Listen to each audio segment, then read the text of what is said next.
Live on Facebook. Hey everyone, we're at it again. Y'all know me by now. It's Robin Swan, or I am Robin Swan, and my business is Firebird Touch Therapy. I am presently, we do a lot of different medicines that involve cannabis, but for many years, that's not what I did. For many years, I was a body worker, a therapist, and part of my training was in the sexuality, which means absolutely nothing to any of you, okay? But I encourage you all to follow the links that are going to be in our feed to find out what that is a little bit about. So something I learned about treating people for the last 30 years is that a great part of our wounding is in our sexuality. Because unfortunately, most of us have experienced some kind of molestation or some kind of horrific experience to our physical body as a young person. And this encoded in our tissue, even though we might have it blocked in our mind, in our flesh, it's still very real and very present. And then as we move into our life and we begin to develop ourselves, we're armored from our own self. We're shielded from our shining because of our experience where we had no ability to reach out and change. So as we grow into adults, we're so shattered and fractioned that we really fraction ourselves in our first chakra, which is our sexuality. And we begin to see sexuality as pain or fantasy and illusion, and we move away from what it truly is. And what that is a way to re-energize ourselves, to give ourself love.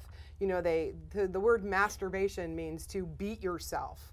Really, when you're doing that, when you're touching yourself in that way that feels really good, you know, what you're doing is you're actually encoding pleasure into your body. So if you're having a really stressful day or a really stressful life, I highly recommend that you self-pleasure every day.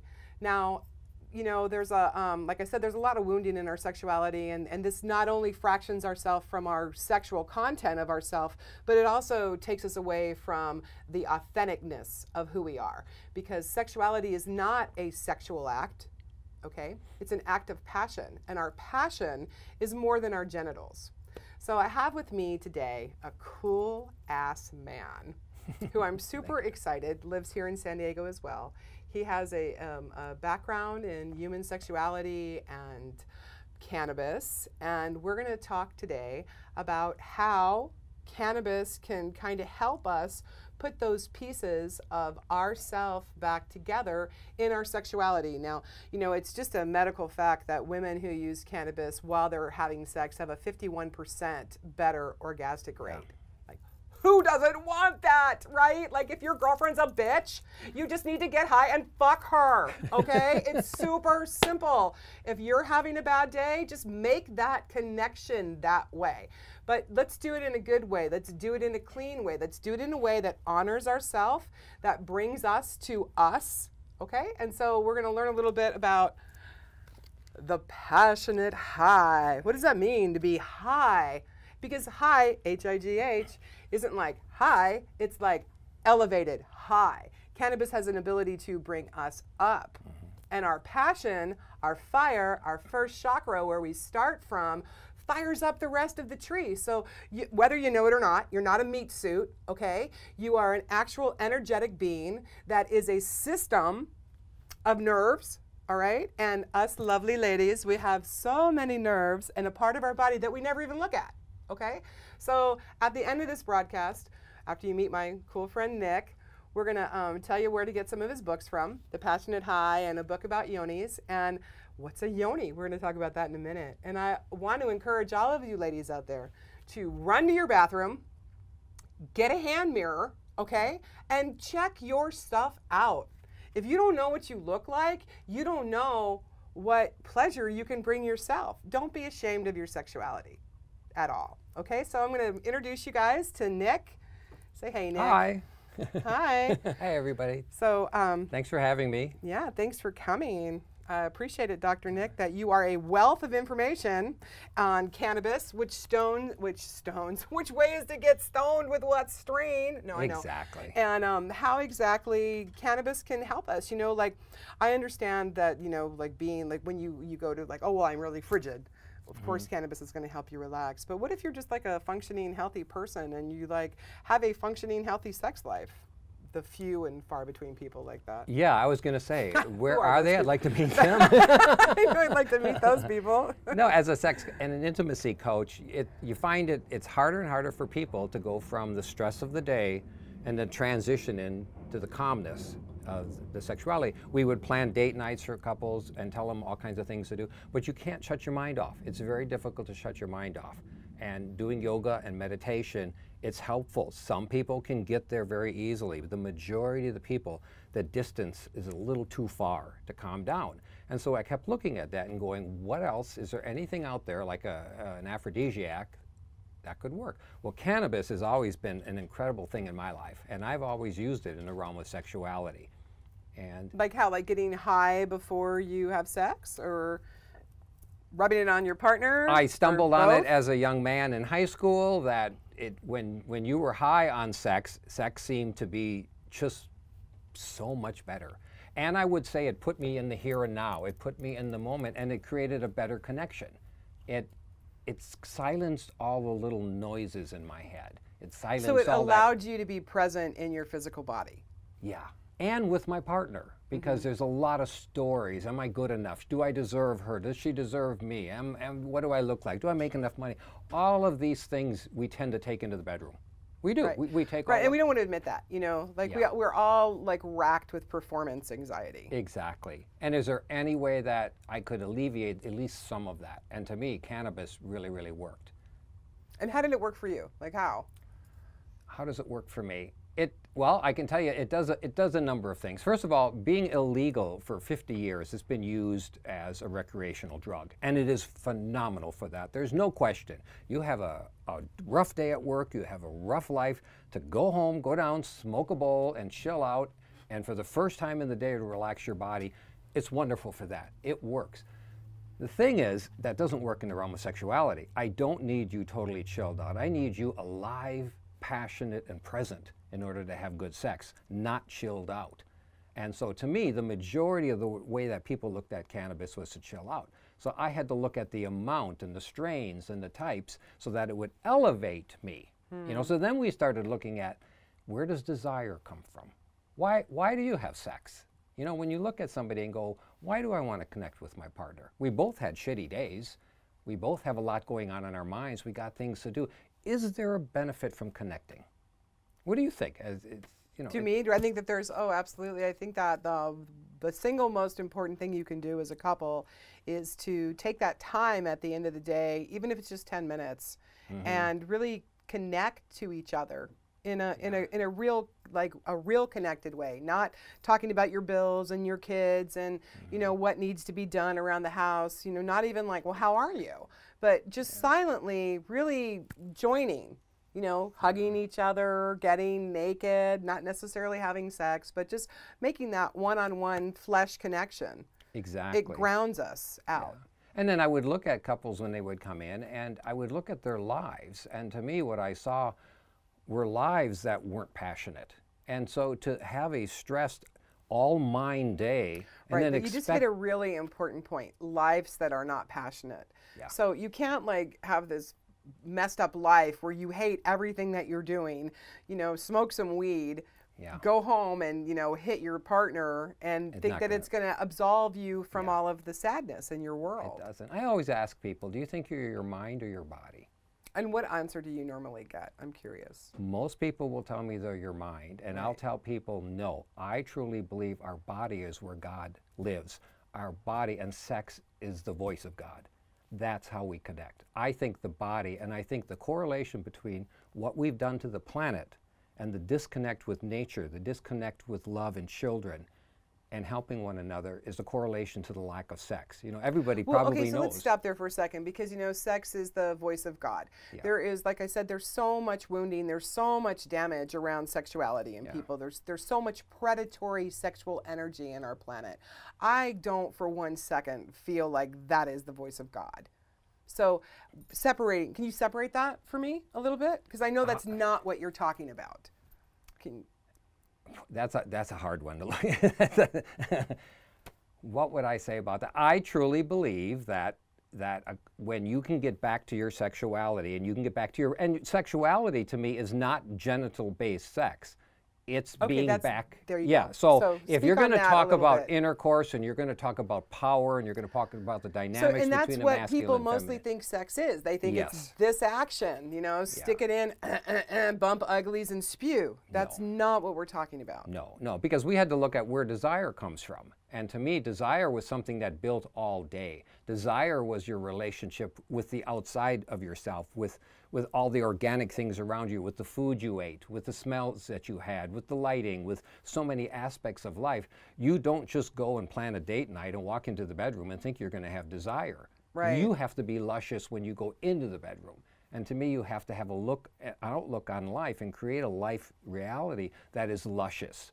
And I think that we have to, not just you, but all of us in partnership have to, like that sexuality that hits at 10 o'clock at night starts at 7 o'clock in the morning. Yeah. You know, it's they call it the language of love. It's the way that we care for each other. It's those kisses goodbye and hello. It's that text message in the middle of the day. It's those things along the way that bring us to, you know, that desire that you're talking about at the end of the day. Yeah. So when we started looking at cannabis, there's two aspects. There's obviously the physical end of it, that the endocannabinoid system works on the body. One of the things that we noticed is that one of the stigmas was that it elevated your heart rate, and that was a concern to people. Because if you're on Viagra, you don't want to be getting high because you're going to be like vasodilating. But then we found out why it's really doing that. The reason it's doing that is cannabis relaxes the entire core, especially the core. One of the funniest things is people who haven't used cannabis, especially women who hold a lot in their body, they hold a lot of anxiety in their first, second, third chakras core. What they tell me the first time they smoke is a lot of them have the best bowel movement they've had in a long time. It's relaxing. What it does, the reason the heart rate went up is it's relaxing your lung sacs. And because your lung sacs are relaxed, you can breathe deeper.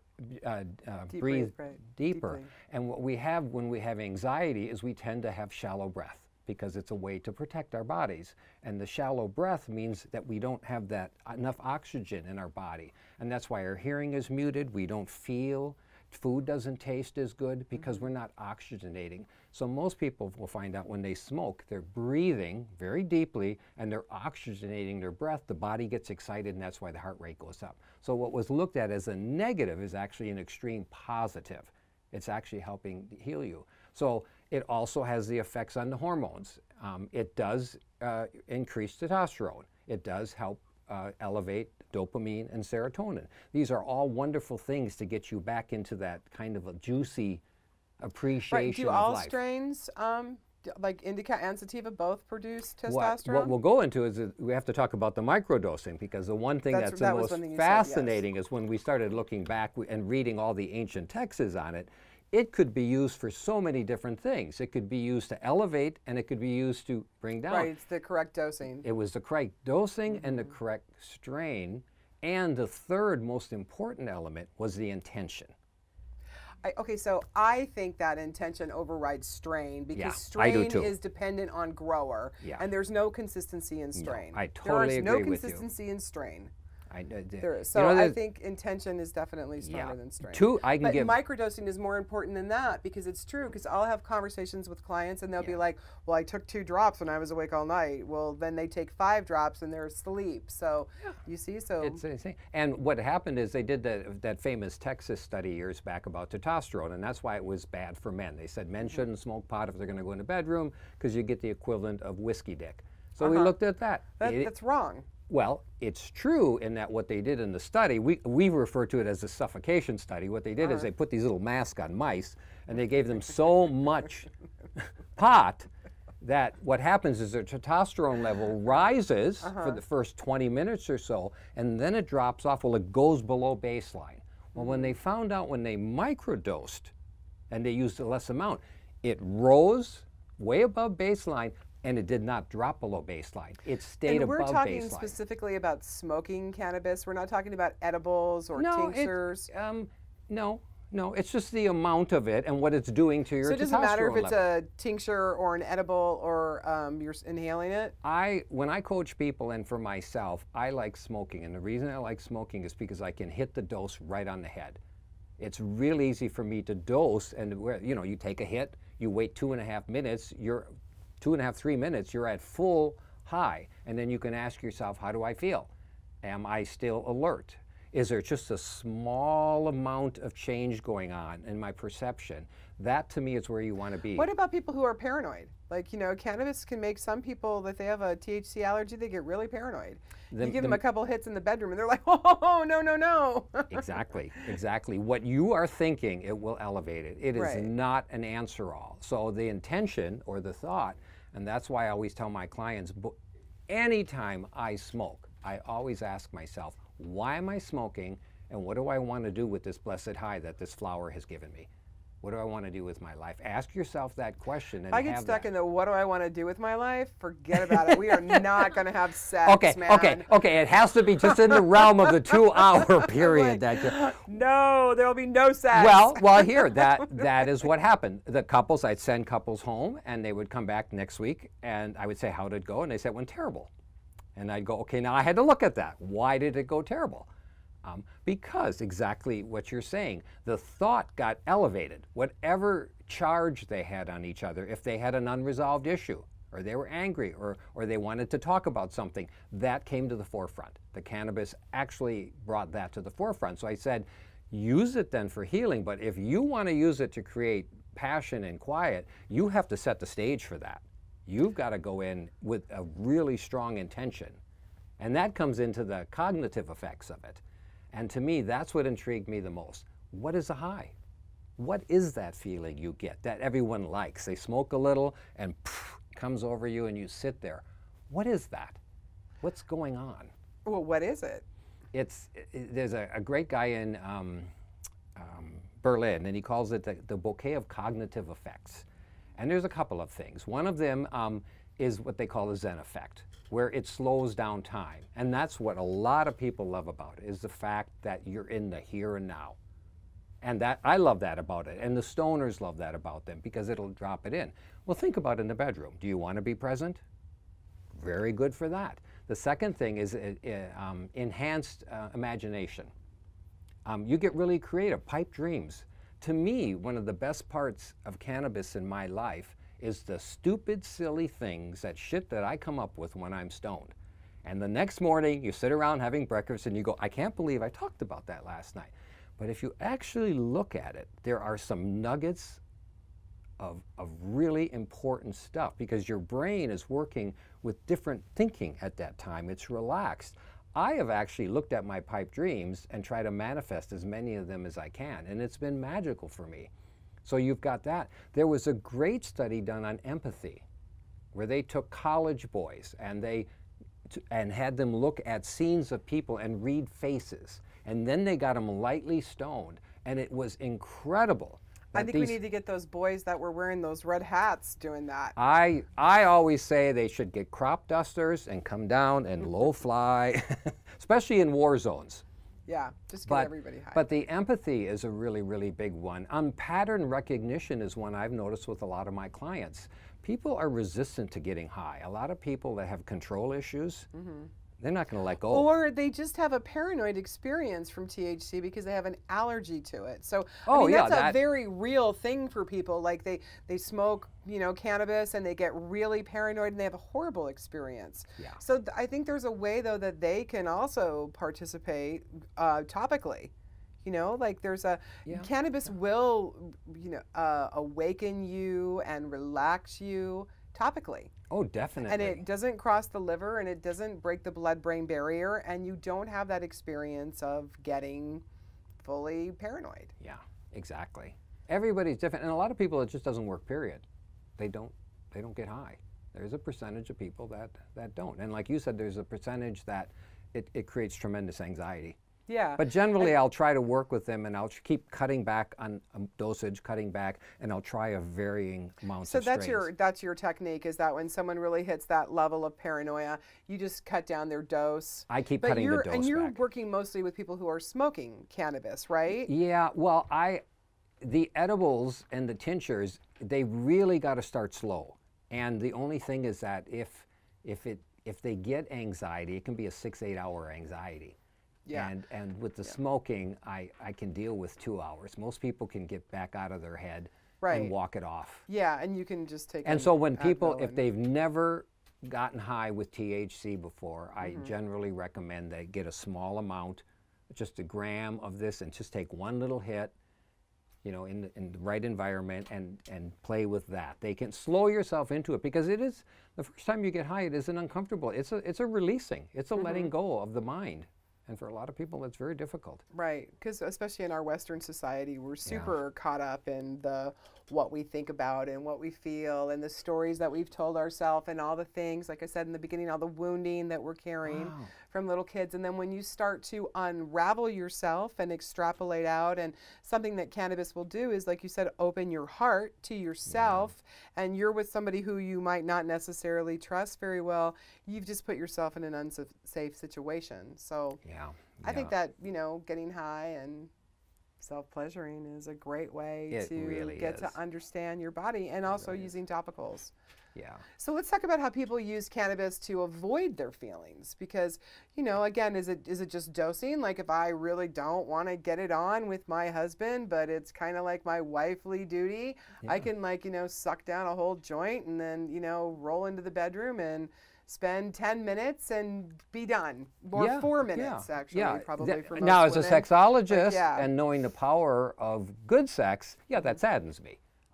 If that's what people need to do what you need. Everyone should. No, nobody do that. Nobody do that. No, do your work. Do your work. And don't have sex with anybody you don't want to, whether you're married to them or not. Don't do that. No, just have sex with yourself, and then make that sacred first. Betty Dodson has a great book called Sex for One. I don't know if you've ever read it. No. But Betty Dodson, Sex for One. Yeah, and she's the grandmother of masturbation. And I think I just saw a video on that. Yes, she's 86 years old now, and she's still teaching women how to masturbate. Right, and this is like, because women don't know, we have so much shame on our sexuality and so much shame on our genitals that most of you ladies don't have any clue what you look like.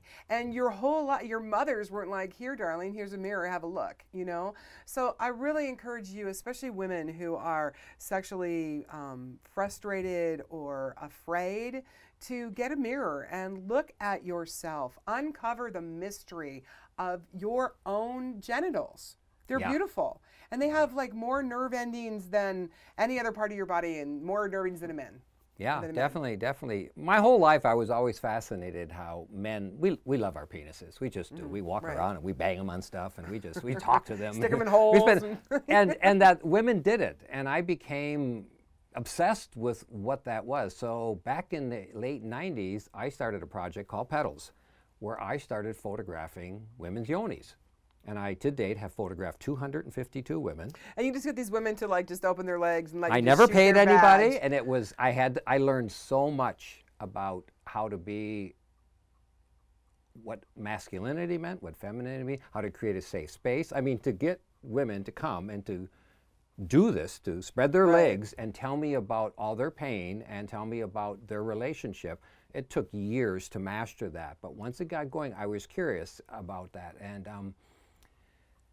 And it is, Betty's right where she says that a woman needs to know who she is first. Betty says that before you go find a lover, before you go have sex with someone else, you have awesome sex with yourself. You learn how to breathe, you do the fire breath, you love yourself, you get out a mirror, you name it. I was amazed, almost all the men I interviewed had names for it. The women had no name.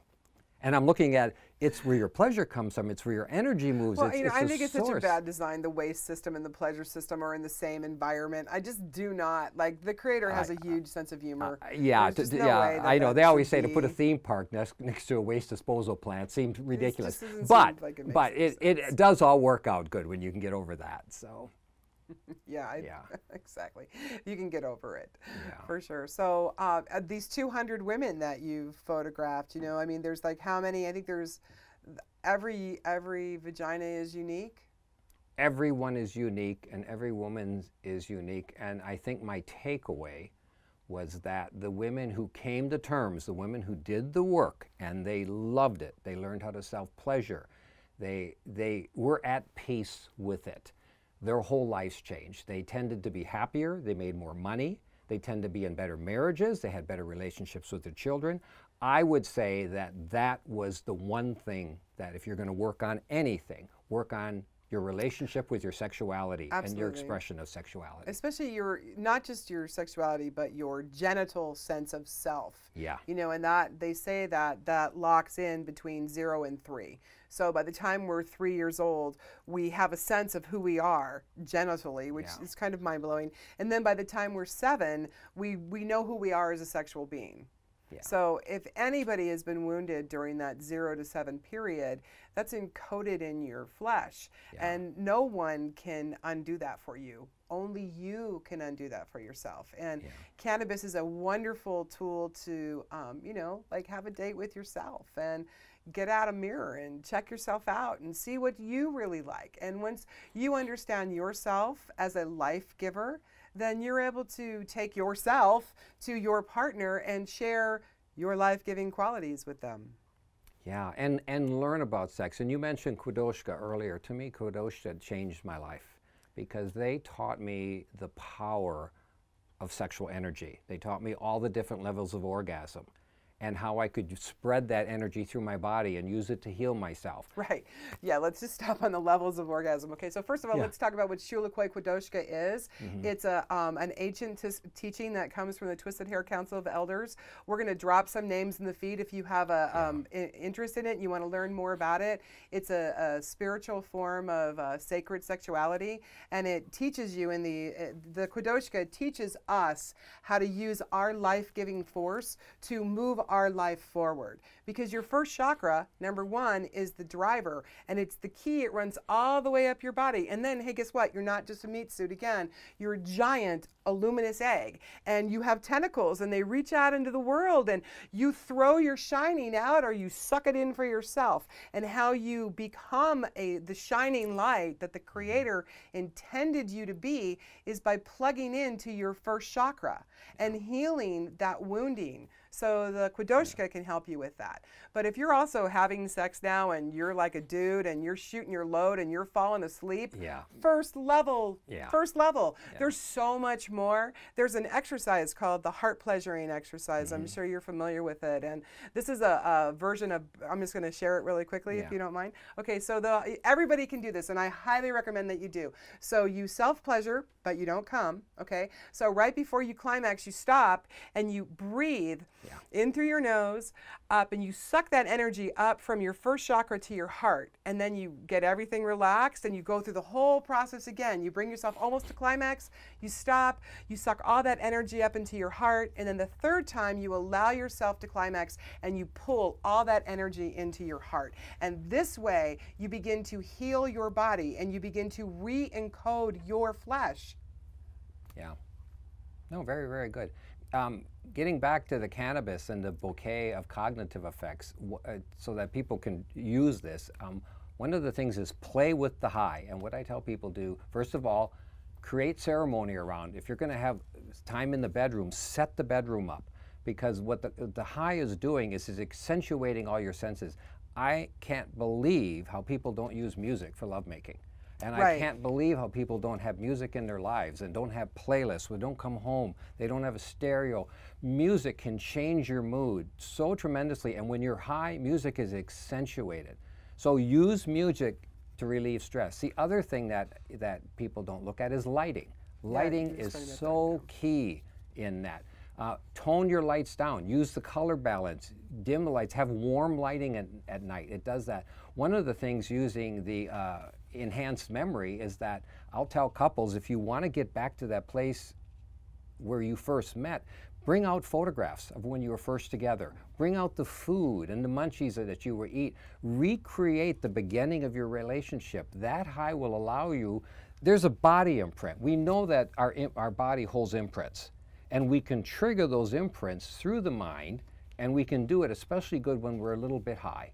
And to me, I use the high to bring back the body's memory of the love that I have with the person, so that if I have a disagreement or we have to have the discussion, that to me comes in afterglow. I like to get the couple back, exchanging energy, holding each other, being at peace, maybe even having an orgasm, and then with the new ability to look at a problem from a different angle. What most people do is they get stuck in a problem and they use the same thinking and the same argument over and over again.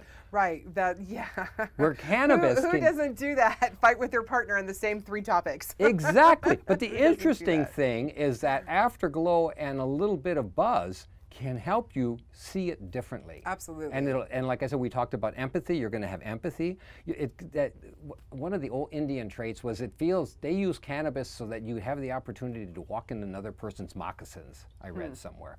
And to me, that was so true that when I get a little bit, not overstoned, but when I'm a little bit high, I tend to listen to people. I tend to almost energetically feel their pain.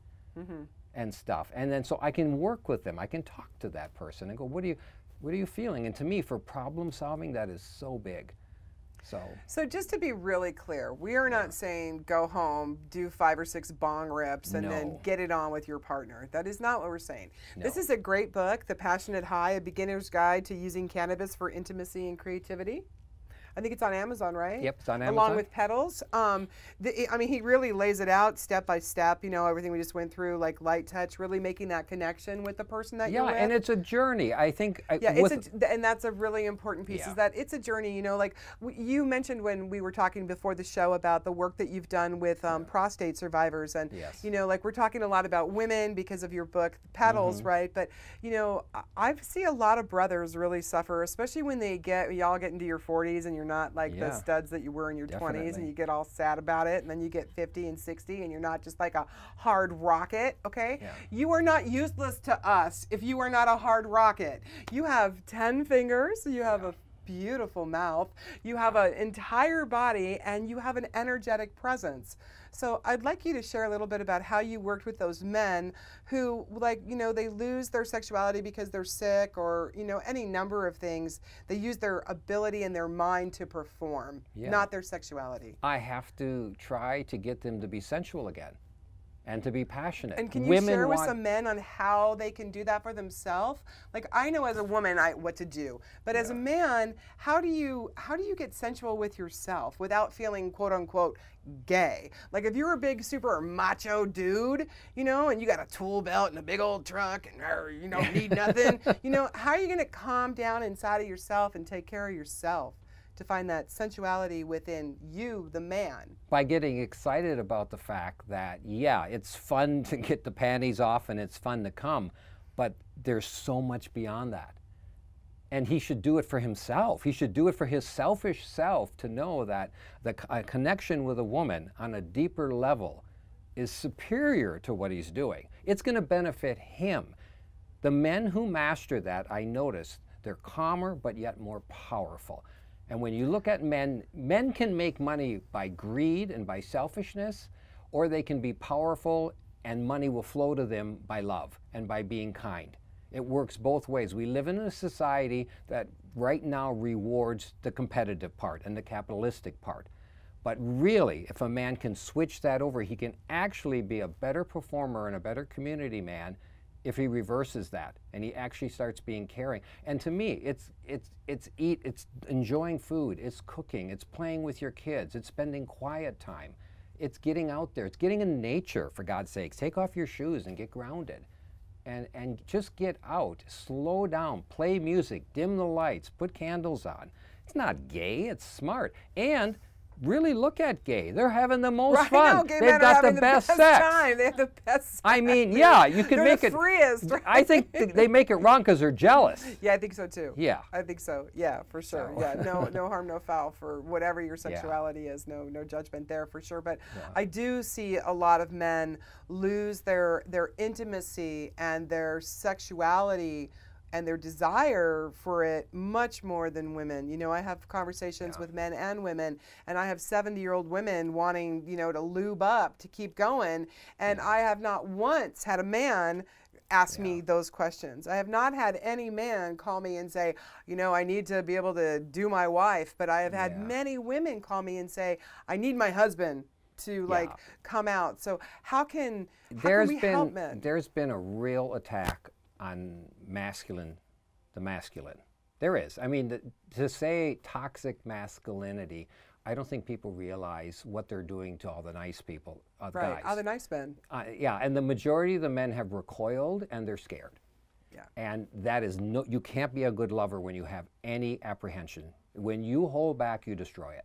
And as women as we learn ourselves and get our voice more, we become way more threatening to our men. Yes. Because it's not, soft power is not masculine power. It's a whole different thing. So if you want your man to lead you, you have to give him the space to do that. And that doesn't mean that you become a doormat. It means that you open the door to allow him to hold that space for you. Yeah, definitely. Definitely. It's a critical time, and I think legalization of cannabis is so appropriate right now. I think it's going to be one of the saving graces. Yeah. Once so we let's get say, past the stigma. there's a lot of people, like everyone gets divorced, right? You hit that wall somewhere between your 7th and 12th year. You're just sick of each other. Your kids are a nightmare. Like, I don't care what anybody says, children ruin marriage. They just do. And you love them. I love my children. I have a whole bunch of them. But, you lose your marriage when you become a family. You just do. And that's not a negative thing that I'm saying, because we have to learn to keep that. And I think that cannabis is a great way with couples. You guys get high together, create some ceremony around that. Like, and to me, when things get tough, like you just said, I think if you have strong sexuality and strong passion in your life, it can be a real strong foundation to keep two people together. They can ride the storm a lot better when they have passion in their lives for each other, and it doesn't have to die. I've seen couples that can go through a lot of kids, bankruptcies and everything, but they keep that bedroom. That bedroom is sacred, and that time in the bedroom for the two of them is sacred. There's no phones, there's no TV. There's a joint that goes into that bedroom, and that bedroom is lit with great music, and that is their sacred temple. And that couple goes into that. That marriage is going to last. It's going to last longer than other marriages. Yeah. I can contest to that. It will. It really will. I can definitely contest to that. And yet to that's the least emphasis we put on it. Right. It's the first thing to go. Right. So I really recommend that if you're having trouble in your marriage, you don't go to, I'm going to say you don't go to a therapist, because you have to work through whatever you need to work through. But you don't negate the fact that you've just lost your way with each other, and that you just create some space for each other, away from your children, away from your bills, away from all the things that drive you crazy. And if you're living with cancer, it's not a reason not to continue your sexuality and your passion. Just because you can't get it up or you're not feeling sexual, that doesn't mean that you can't lay there with your partner and hold hands and pet each other and just share some space together. And remember why you love each other. Yeah, definitely. Definitely. We have a question. Do you recommend a mixture of sativa and indica for smoking while performing sexual activities, or one or the other? Is there any benefit, drawback? You take that, Nick. I found it fascinating. I got this crazy idea I could find the perfect strain. So smoked a lot of pot for 2 years, over 100 strains, and I would roll these little tiny joints I called dubettes. And I would give them to my core couple experiments. So I'd send them home with this little joint, and they would share it in the ceremony to see if I could figure it out. And what I found is that people need different strains. Some people hold all of their anxiety and their frustration in their head. They get migraines, they think too much. Others hold it in their core, they have digestive issues. And so a lot of the couples, between the male and the female, or between a couple, they would have a different strain. They weren't smoking to find the right strain. So what I recommend people to do, I say go to a dispensary, buy the smallest amount of flower you can, a gram, usually, $7, $8 per gram, whatever it is. Roll yourself some joints or get a pipe and document it. On nights when you're not going to make love, and on nights where you have 2 hours time, take a little bit of hit, then go cook dinner, do your dishes, go for a walk, go to your yoga class, and in the evening, open up the back of the guide, there's a list, write how you felt on that strain. Was it one that gave you connection, or was it one that gave you anxiety? Did it make you feel a little bit jittery? Not good for lovemaking. Was it maybe a good one for doing chores? And so I just want to interject you because we just said that strains are inconsistent. Okay, Yeah, so that's the something frustrating I would part. like to encourage all of you to do, on top of what you just said, because Yeah. strains are inconsistent, is look at the cannabinoid profile that you get when you go to the dispensary, because And they're not good. They're not. Well, they're going to give you. You're going to Yeah. see. You're going to see in the testing if it was like this much THC, that much CBD, this much CBN, and follow that. Like what Nick's saying. Yeah. Follow more of that. Like if you find a strain that's 27% THC and that's what really works for you, then look for something that's 27% THC as opposed to lemon balm, because whoever grew lemon balm isn't going to be the same. No, and what I found, and just like I found one strain from an organic farm, in 1 year, their lavender train walk was incredible. To me, it was the, I just got near that stuff and I was, wah. The next year, it wasn't as good. The third year, it got pretty good. So to me, what's exciting to me, now the dispensaries are farm specific. So once you get to a farm and that farm has the same mother plant, year after year, the variance will be smaller. And until we get the testing, because we really need a full profile, because the terpenes play a really big role too, especially in the realm of sexuality. And the dispensaries don't even know what's in most of the strains yet. So as this gets more educated, I'm excited because we will be able to finally, each individual will have like a 50 list, and that is their perfect strain for a particular things they want to do. I think the sexuality strain will be very different than the one that they'll use to chill out when they have anxiety, or the one that they use to socialize if they're an introvert. I think that we will have different strains of pot, just as we have essential oils, and different essential oils will create a different mood in us. Some are uplifting, some are calming.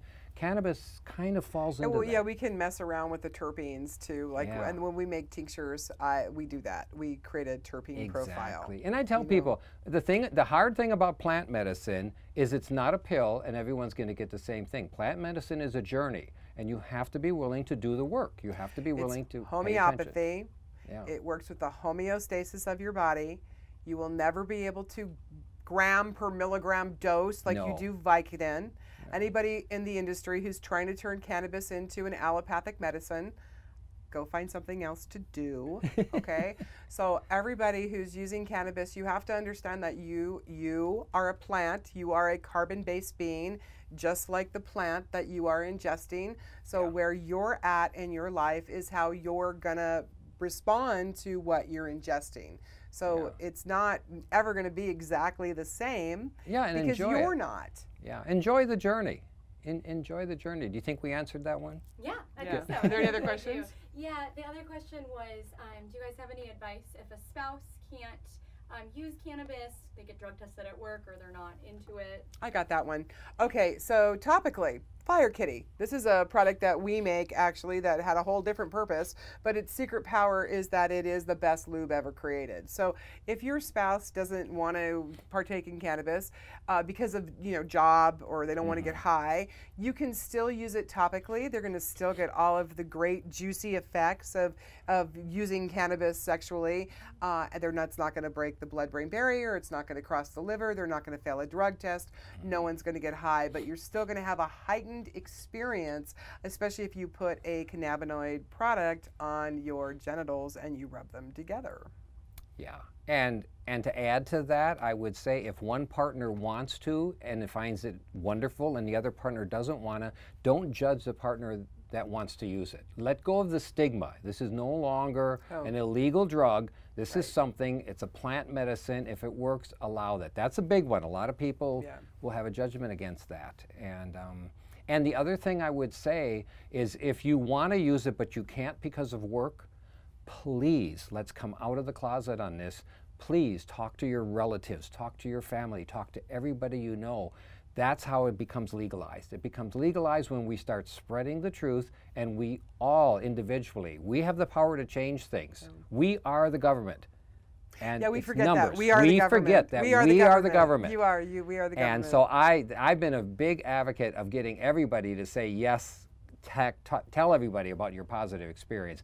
And let's take the stigma off the high. I think the biggest thing is the high is what scares everybody. And I think the high can be such a powerful tool for creativity and passion in one's life. Yeah.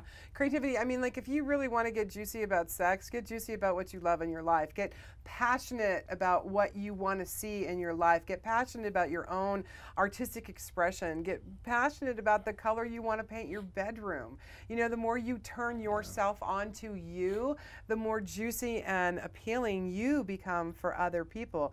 Because the more you put your attention on yourself, the more of an attraction you become, as opposed to running after somebody or something. Yeah. We don't need any more followers. We need common folk leaders. We need people living in integrity with themselves. How's our time? Are we good? Yeah. Okay. All right. Is there anything else that you wanna share with us, Nick, about your? I mean, you have such a vast amount of experience in smoking weed for years and getting all these couples. Like, what was the biggest negative response to this type of coaching? The biggest negative response, the stigma that sexuality is not important, that it's kind of a physical animal act, and that an intellectual wouldn't waste their time with their body. That, to me, is what I've been pushing against the most in my life, because I truly believe that we've gone too much in our head. Tony Robbins always says you can't make yourself happy by thinking your way. Right, and you can't think your way to happiness. You can't think your way to happiness. To me, it comes from the body. I really think that when we get back to the body, the whole world is going to change. Nature, we're going to clean up our environment. We're going to start taking care of our children. We are animals. We are animals, and they call men dogs for a reason. And I'm proud to say I would rather be a dog than an intellectual any day. Yeah, for sure. And I think that's where a lot of illness comes from, is when we're in our mind so much and we're so disconnected. This is where you live, you know, you live in your flesh. And unfortunately, illness is what gets us to our body, right? Yeah. You know, it's like we don't really think of ourselves as a physical being until our physical being is in jeopardy. Yeah, yeah. So, Definitely. And what was the most positive experience you had from all of this? I love seeing it when people get into their body, they start tasting food again and they start cooking. I can't tell you what cooking has done to people. Getting back into the kitchen and cooking a meal and smoking a joint between a couple instead of going out and spending $100 in some noisy restaurant with bad lighting and too many people. Awful to food. sit at home naked, smoking, making love with dough on them, and just bringing that back. And they call me up and they go, I can't believe we didn't think about music and lighting and staying and just being in connection. And then they tell me how their relationships with their kids change. They become more empathetic to everything, and they become more connection with life. And to me, that's what's going to change the world and bring us back as people. So right, connecting. Yeah. Get high and screw a lot more. Get high, have sex. And I shouldn't say screw. Get yourself. high and make love. Learn how to make love. There's a huge difference between making love and just bumping uglies. Yeah. Yeah, a huge difference. So don't run after that, you know. Fall in love with yourself. Yeah. That's the only way to fall in love with another person, is to fall in love with yourself. Yeah. You know, and so Petals, I'm excited about. Like when I first was learning about you and the book Petals, all I thought was every time a dude sends me a request in an inbox for me to send pictures of my stuff, I'm going to send them a link to buy the book Petals, because there's 200 vaginas for them to look at, and they could just, you know, they don't need to bother women in their inbox. They can buy your book and they can learn the beautiful, you know, powerful, life-giving qualities of the yoni. Yeah, and appreciate the men's desire to want to be there. It's heaven on earth for a man. Yeah, it is, because It's y'all where want we to get came back from. in. It's a portal. I laid out my 110 pictures on the floor when we were picking which ones to publish in the book. And I almost started crying, and I looked at that and I realized that your yoni is the portal to the other side. Oh, it's where we all came from. Life. We all come out of one. So let's talk about the word yoni for a minute, because there's going to be a lot of people in Western society going, what the hell are you talking about? Yeah. So the Kama Sutra is a great book. If you've never heard of it, then you must live under a rock. It's one of our oldest, you know, recorded histories of sexuality. It's a Hindi text, and it's so much more than just positions of sexuality. It's the teaching of the life-giving force of the male and the female, and the yoni is that exactly. It's the opening to all life. And then the lingam, which is such a much nicer word than penis or cock. The lingam is the sword of light, you know? So think about that, guys. Y'all are wielding the sword of light, all right? So you want to put it in the dark cave and create life. Get it? That's how we work. We are created to plug into one another. Yep. We do that with our mouth, with our kiss, with our breath. You know, if you're having a hard time in your relationship, one very simple thing you can do is just kiss your partner. Just passionately kiss your partner when they leave in the morning and they come home at night. Definitely. Anything else? Nope, I'm good. Okay, so one more time.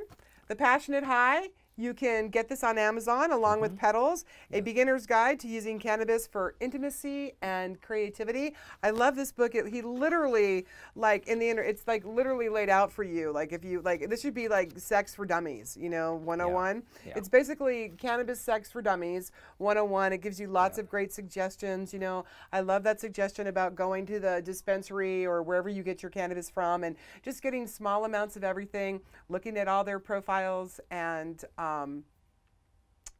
you know, picking what works for you. And go to the website, and anybody can contact me. I love getting emails. I love answering questions. And how would they do that, Nick? We're going to put it in the feed. Just go to the website, and my email is on there. What's the website? PassionateHigh.com. ThePassionateHigh.com. Of course, that's going to be in this feed. Yep. Okay? So thank you guys all for joining us. We appreciate you. Yes, thank you.